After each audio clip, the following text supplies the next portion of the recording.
We begin with some surprising results in the first contest in the U.S. presidential race. The voters have spoken in the central state of Iowa. CCTV's Nathan King is live for us in Des Moines, the state capital. With more, Nathan, one contest down, many more to come. That's right. The Iowa caucuses have a reputation for delivering surprising results, and they did not disappoint. Elections are meant to produce winners, but on the Democratic side, it was a virtual dead heat. Hillary Clinton winning by just 0.2%, just enough to avoid embarrassment for the former First Lady and U.S. Secretary of State. So as I stand here tonight, breathing a big sigh of relief, thank you, Iowa. Her rival, self-avowed socialist Bernie Sanders, claiming victory too.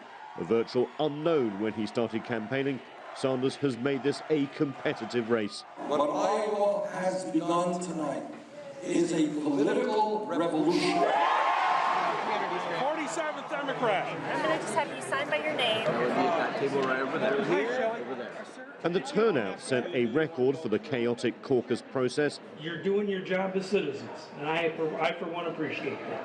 First-time voters lined up for hours. Iowa, we love you, we thank you. On the Republican side of the race, multi-billionaire Donald Trump was the loser in Iowa, coming second to conservative Ted Cruz. Tonight is a victory for courageous conservatives across Iowa, who toured every corner of the state to rustle up votes. Both are political outsiders, but mainstream Republican Marco Rubio had a surprisingly strong finish. His youth and positive message, a contrast to the anger and rejection of establishment politics, which has been a big factor in the race so far. The people of this great state have sent a very clear message. Also rans included Jeb Bush, whose father and brother were president. Chances look slim that he'll be following in their footsteps.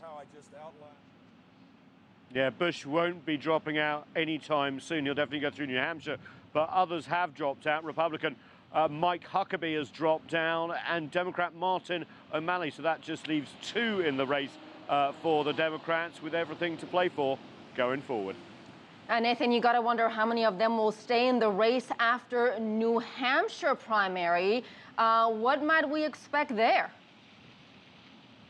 Well, New Hampshire's a bit like Iowa. It's a conservative state. It's mainly white in its population. But there are differences. It has a much more libertarian streak. So on the Democratic side, Bernie Sanders has a lead of about 25 points in the polls at some point. He could get more momentum coming out of Iowa there. So Hillary Clinton may end up losing New Hampshire. So that'll be 1-1 for Democrats, with everything to play for as this race heads south. On the Republican side, Donald Trump is leading in New Hampshire, so maybe his second-place finish will be a first-place finish, or maybe he's lost momentum. Ted Cruz will find it harder in New Hampshire. It's not as a conservative state.